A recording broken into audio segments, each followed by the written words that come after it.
Hello, I'm RachelKnox, and this is MSED 604.20 Program Design and Evaluation. And today I'm examining the principles and assumptions of adult learning theory by comparing and contrasting the work of John Dewey and Jerome Bruner. On the screen right now are my references, which I'll also upload with the link to this recording.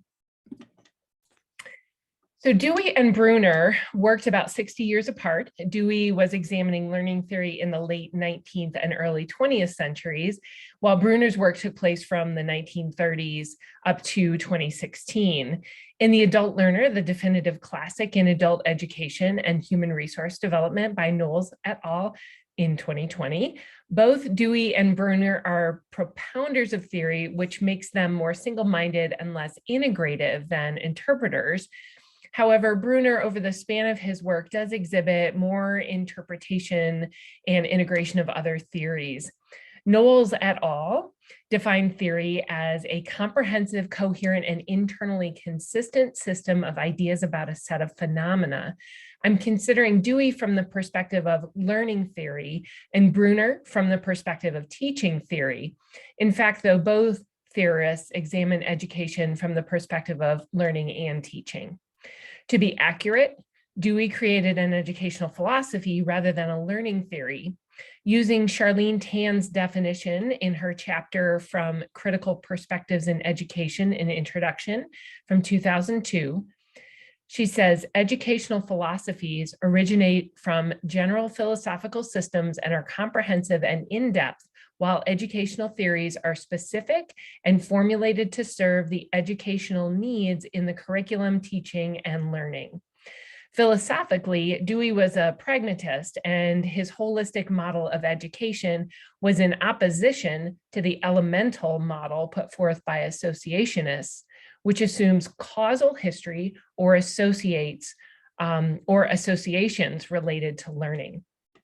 The holistic model viewed learning as an active rather than a reactive endeavor and valued process over products.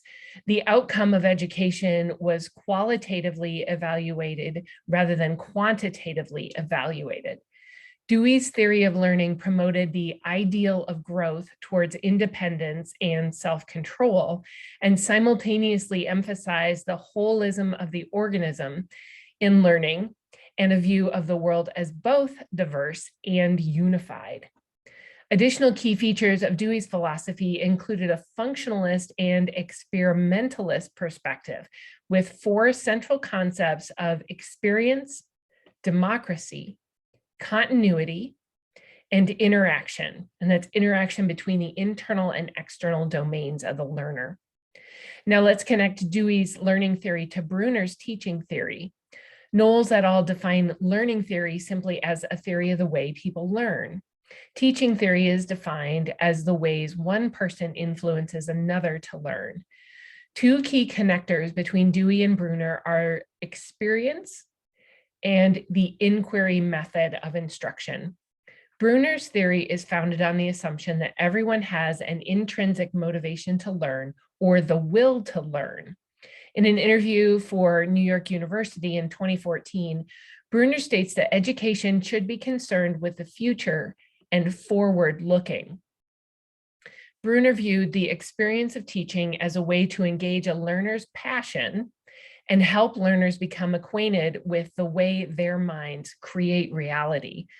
To accomplish this, Bruner believed that teachers are communicators of knowledge, models who inspire, and that teachers create a code or a symbolic framework that supports the range of learning possibilities for a student. Both Bruner and Dewey emphasize the importance of experiences to learning, and Bruner's four criteria for teaching included effective experiences that predispose someone to learn, the ability to structure a body of knowledge in a way that is optimal for a learner to learn, and effective sequencing of knowledge for learning, and the nature and pacing of rewards and punishments. Now, this last criteria connects to the work of American psychologist B.F. Skinner and Skinner's work on behaviorism and operant conditioning, employing practice and feedback. And this kind of overlaps with both Dewey and Bruner's work. It's important because it connects the varied and complex learning theories of Knowles et al. To the practical work of instructional systems design as covered in ISD from the Ground Up by Hodel in 2016. Finally, when looking at the development of educational theories across time, the broad outlines of andragogy as an honest attempt to focus on the learner begins to emerge. While learning and teaching theories in Knowles et al. Seem relatively disconnected from the individual learners in the early years of those theories, the outlines of an evolution from a theoretical perspective on learning and teaching to practical application begins to emerge. Thank you very much.